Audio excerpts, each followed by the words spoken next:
Hi there, welcome to lesson 1.3 of SMM 202. In this lesson, we discuss how you can drive traffic and content and marketing strategies. So here are some ways of driving referral traffic for retail brands. So how can you broaden exposure on Pinterest? Firstly, you have to create an account, and then you can set up several pin boards by categorical interests. So what you want to do is you want to perhaps have a brainstorm before you set up these pin boards, because when you have the brainstorm, let's say you can have it with several members within your own company, or if you're a startup, you can have it with your co-founders.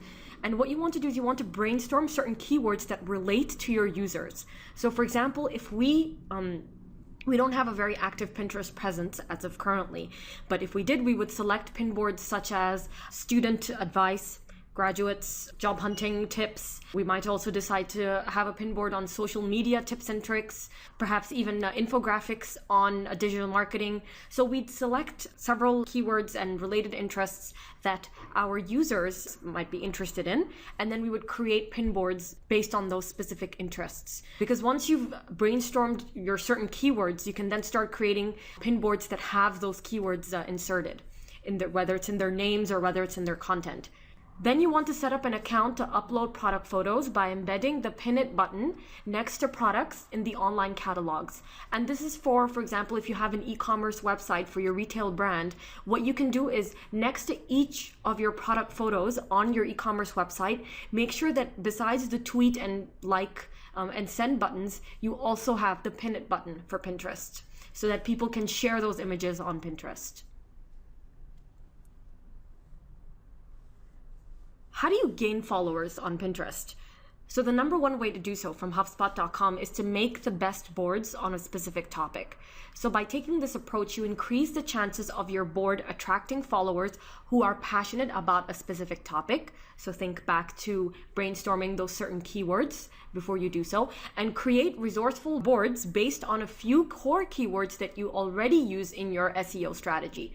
So most likely these keywords will be continuously being used in your SEO, in your SEM, as well as in your other social media networks.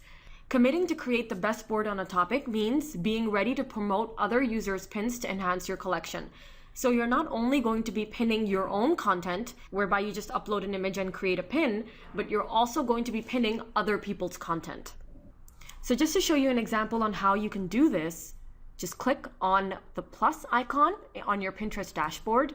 As soon as you do so, you'll start seeing upload a pin, add from a website, or create a board. Let's click on upload a pin.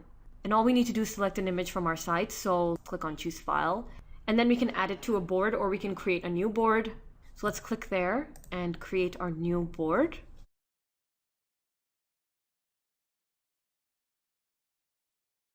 All right. And then we can add a short description. And there we have it. Our description is ready as well.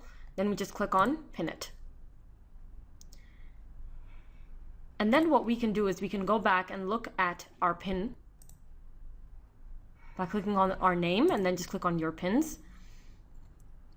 Then here, so if you click on edit, you'll also be able to add a source. And this is where you add the link where you want this image to take your users. You can have them be taken to a blog which mentions social media tips, to your own website where you might be having certain tips and tricks on the site itself. So in our case, for example, we can lead everyone to the academy where they can take courses in social media.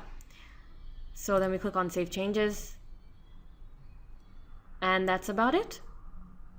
Also, what's really cool is that once you've done this and you've added up your own pins and you've started boards, you can also check out how many other people have been pinning from your own site. So if we click here, other pins from gradberry.com, there we go. We can now see how many other people have been pinning from our site.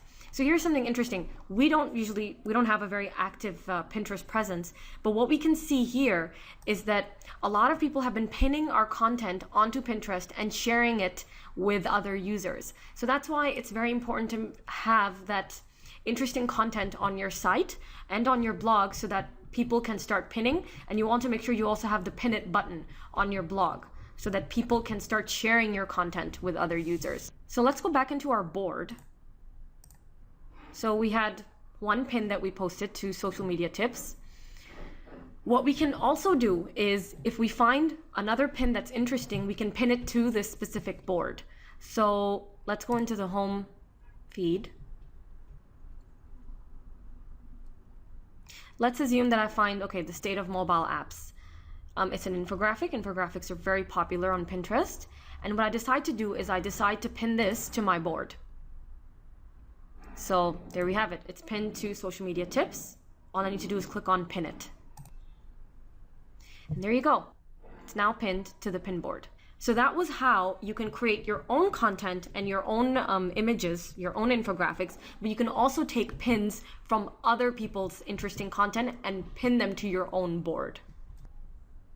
So moving back into the Prezi, remember that what you need to do is you want to select your specific topic and your keywords and then start by making the best boards by having great content in your boards, whether it's content that you've created yourself or whether it's content that you've pinned from other people's boards. Also, you want to promote your Pinterest presence through other channels. So the fastest way to jumpstart your Pinterest presence and gain followers is by promoting it through other platforms. So promote it by Facebook, LinkedIn, Google+, Twitter. Also consider launching a Pinterest contest and write a blog post to promote it. So a Pinterest contest might be, you can ask some of your followers to pin images to your boards. So what you do is you make your boards public, and then you can ask other users to pin certain images and content that they find interesting and relevant for the certain keyword or the specific topic that your board is discussing. Here's a top tip. Use keywords in your boards and Pinterest profile for SEO and to gain targeted followers.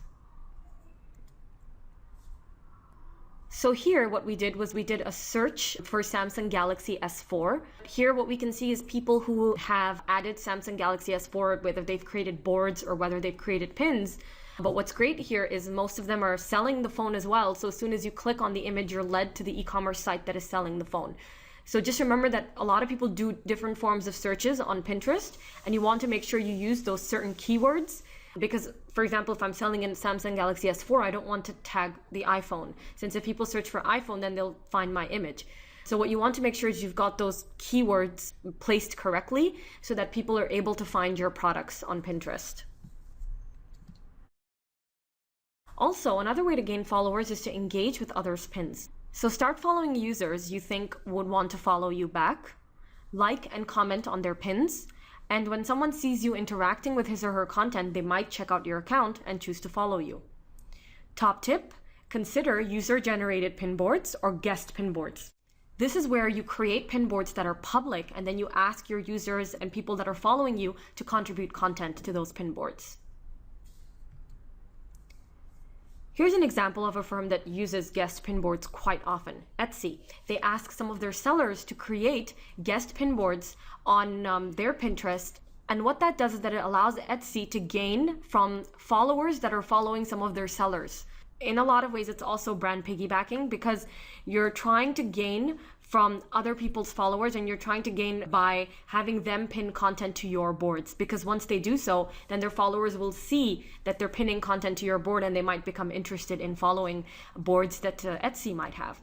It's great for fashion-based websites. It's great for retail websites as well. You can ask some of your users to pin images of them using your products, for example. So let's say that it's a vest that you're selling, a certain type of vest. There are many different ways to wear that vest, or it might be a scarf as well. Many different ways to do so. So you can have your users post images of them wearing that vest or that scarf in different ways.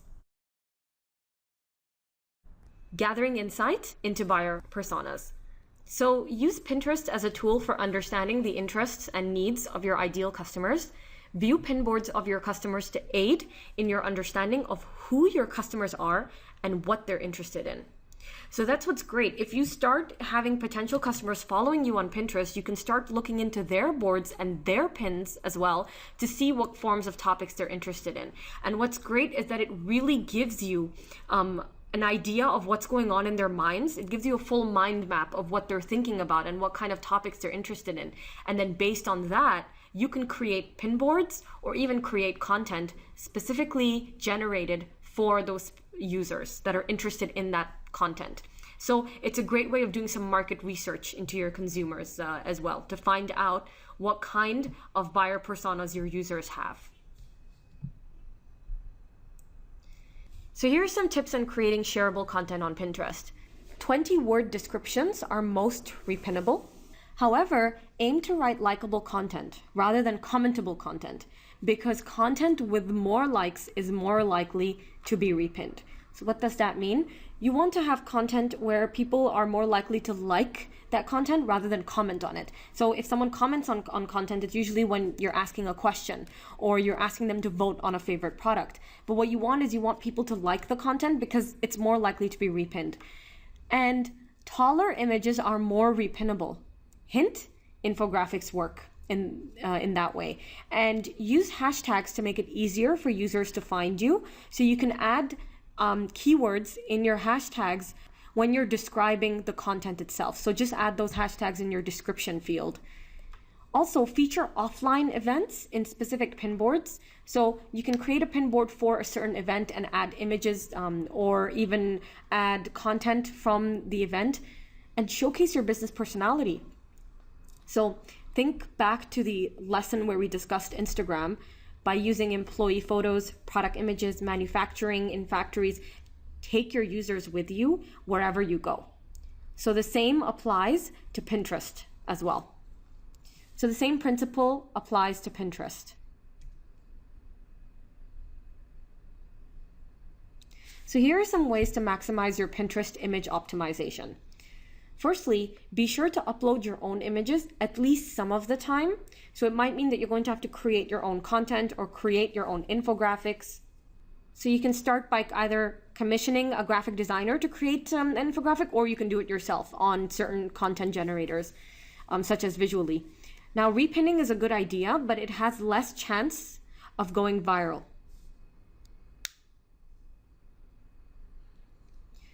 So repinning someone else's content is a good idea, but the thing is it has less chance of going viral rather than if it was original content that you created. Also, make sure the file name of your image contains your targeted key phrase. So a certain generic name of your image is not going to rank as well as chocolate tart.jpg. So you want to make sure that you have a very specific file name. And pin from a variety of different sources as opposed to one specific site. So you don't want to keep pinning images or content from your own site. You also want to do so from external links. Again, goes back to some of the strategies we discussed for Twitter, where you're not only sending out links to your own site, so inbound links, you're also having outbound content. And repinning, liking, and commenting all play a strong role on where your image will appear. After you upload an image, you should edit your pin to add a link. So by default, Pinterest does not add any link to uploaded pins, so don't waste a great opportunity to drive traffic. So as you saw, when we uploaded our image, we had to go back into the pin and edit it to add the link, so make sure you do so. Pinterest descriptions can use up to 500 characters, but a long description annoys many pinners who feel it messes up their Pinterest grid. So when we went on our homepage, we saw that there was a very visual and vibrant Pinterest grid. So you want to make sure that you don't add too many words. So keep it up to 500 characters, but settle for a shorter caption using major keywords and add more info in the pin's comment section instead. Also, research Pinterest to see what catches your eye and compels you to engage with an image, because remember, more engagement equals more followers, and more followers equals more power on Pinterest. Don't forget that Pinterest is social media. It's not an advertising platform. So again, the same goes back to where we talked about how on Twitter and even on Facebook, you don't want to continuously keep seeing advertising because we see it everywhere as is. So you want to make sure you're giving your users interesting content and engaging content that makes them feel that it's worthwhile to follow you on Pinterest or Twitter or wherever it might be. So comment, like, and repin other people's images as well. Create a variety of different boards and make sure the names of the boards are keyword rich. So a board titled Places I Love is not as effective as Florida beaches. That contains two keywords, Florida and beaches. So you want to make sure you have those certain keywords in. whether it's names, places, objects, people, things. You want to stick to nouns. Then add the follow button and the pin it button to your websites. So the key to social media is to empower people to share your content. And lastly, just be yourself. Explore and express your personality and brand, and highlight and capture the unique voice that your brand has, specifically if you're trying to create a personal brand on Pinterest. So what matters for images to be pinned? Here's something interesting. Videos can be pinned to Pinterest, but currently just YouTube videos can be embedded and can be watched on the site. Now, a typical e-commerce image that is 300 pixels wide is too small to be pinned. So remember, it's usually 600 to 800. Pinterest doesn't limit the vertical size of images, but the maximum horizontal width of pictures is 554 pixels, and anything wider will be resized. So you want to stay between 600 and 800 in terms of the horizontal width. And the rule of thumb, limit the length of your image to 5,000 pixels, because if someone has to scroll down to see the whole image, they are unlikely to scroll back up to repin or like it. So you want to make sure it's not too long. And of course, Pinterest is visual, so make sure your images are beautiful. And here are some more Pinterest marketing strategies. It's never enough to just look at the theory and read through some of the theory of these social networks. It's very important for you to get started and start using these platforms. So start by creating different boards, use different keywords for these boards, and then you can then go on to and start creating them for brands as well. So for example, for your profile, make your name easy to find, link to Twitter, let your personality shine. Then with pins, you want to use creative pin titles. You can tag others as well using the @ symbol. Then with boards, use playful, fun titles, mix content, yours and others, pin images from clients perhaps, and repin supporting images. Then in research, review other businesses' boards, identify your Pinterest marketing goals, do your keyword searches, find out what boards get repinned and how are brands converting their users. So converting is basically a user comes in, they follow the board, and then they actually go in and purchase a product as well. So find out more about your competing brands, how they're converting users. Then with images, you can even add a watermark for identity. So a watermark is usually added to an image. It's usually in light gray or white. It's in a very light color so that people aren't really able to manipulate or edit your image in Photoshop, and people know where the image is from. So what you can do is you can either add a small logo on the side of your image, or you can add a small watermark. And make your infographic text large. This is very important. I see a lot of infographics with very tiny text and they become very unreadable. So it's the most important thing about an infographic is that it should be readable and read worthy. So if I'm not able to read it, I'm not going to share it or repin it. So you want to make sure that your text is at least, and your font size is at least 12. If you're not a photographer, hire one and use natural lighting in photos. It's always best to use sunlight or take pictures during the day, especially if they're outdoor. However, for indoor, you can use camera lighting, and you can also pin photos linking to videos. So you basically upload it as an image, and then in the source section where you're inserting a link, you can insert a link to a video. And then of course you can collaborate. You can throw a Pinterest party. You can ask your colleague for repins, promote joint events, create themed group boards. This is really cool. You can also group scavenger hunt of pins, ask people to find certain pins on your boards and have a contest. And then with contests again, you can have monthly board contests. You can have a contest where most repinned board wins. Just for copyright, here's something important. State source when pinning. And display URL on images. Now, Creative Commons are basically images that can usually be shared because they're under the Creative Commons label. But you want to make sure you still attribute any image to the original author or to the original creator. So make sure that you always credit photos. So here were a few tips from some of these marketing strategies. I suggest on your own time, you do go through and read some of these marketing strategies and implement them onto your Pinterest presence. Now that brings us to an end of lesson 1, which was all about Pinterest. Next up, we have lesson 2, where we discuss more on LinkedIn for Business. See you in the next video for lesson 2.